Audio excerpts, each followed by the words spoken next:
our State of Hate investigative series, we've shown you what the crimes are, how they're rising, and the failures at a law enforcement level to investigate and report it. But even when police do bring substantial evidence of hate, there's still cases where prosecutors don't bring the hate penalty. Investigative reporter Naomi Kowles uncovers how many times hate crimes have been charged in the past 5 years.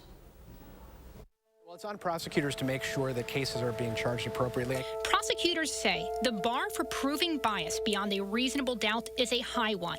Whether racial slurs used in an attack will count as evidence of bias depends on a lot of factors, including the prosecutor. We can't just look at something in one little moment and say, well, this is why it happened. Fond du Lac County District Attorney Eric Toney, who's also running for Attorney General, is prosecuting the most serious current hate crime case, a deadly hit and run last year. What he didn't prosecute as a hate crime is when a white restaurant worker turned a meeting about job concerns into an attack on the other person's race, making a string of comments about how Mexicans lie, don't understand American rules, and worse, before he physically attacked co-workers. Victims told police they felt targeted because of their race. It is not a crime in America, no matter how terrible it is for someone to utter racist slurs. Sometimes that just proves that somebody is racist, but that does not necessarily prove that the crime was specifically because of somebody's race. At the same time, slurs and other actions are some of the only forms of evidence available to prove hate, a bar that means proving a person specifically targeted somebody else because of their race, color, etc. Yeah, we can't look into a person's mind. It has to be based on their words or actions. Like many states, hate is a sentencing penalty that prosecutors add to a crime in Wisconsin, which allows for a longer sentence. It's easy to find hate crime investigation numbers, however flawed, because the state mandates their collection.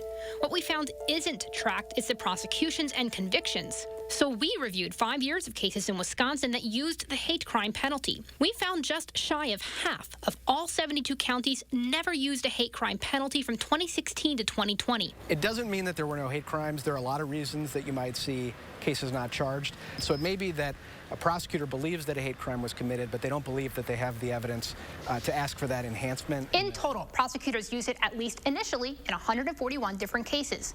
Now, 16 of those aren't available online. In most of the remaining cases, 32 had the penalty dropped or dismissed, 52 cases are still open, and prosecutors got a successful hate penalty conviction in 24 cases. Now, men, they represent the overwhelming majority of defendants. Now the kicker, Dane County accounts for a third of all initial charges statewide. Now by comparison, Milwaukee County used it only 4 times, and Waukesha, the third largest county in the state, has 0. Plus, while you can see there's an increase in the last couple years, it can all be attributed to Dane County and a 2019 policy change.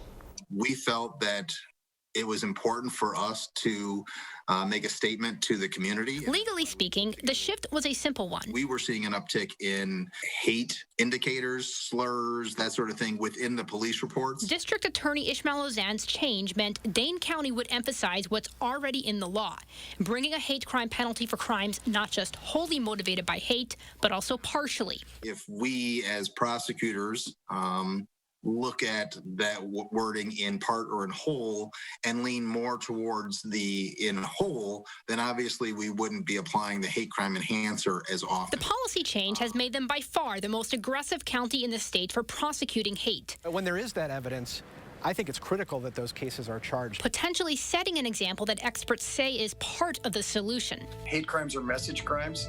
If you attack a black man, you want the entire black community to know you're not welcome, you're not like us, leave. The police and the prosecutor can send an absolute different message.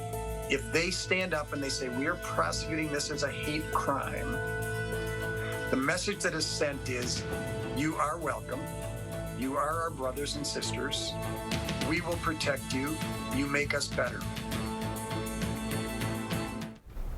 Part of the solution, but not all of it.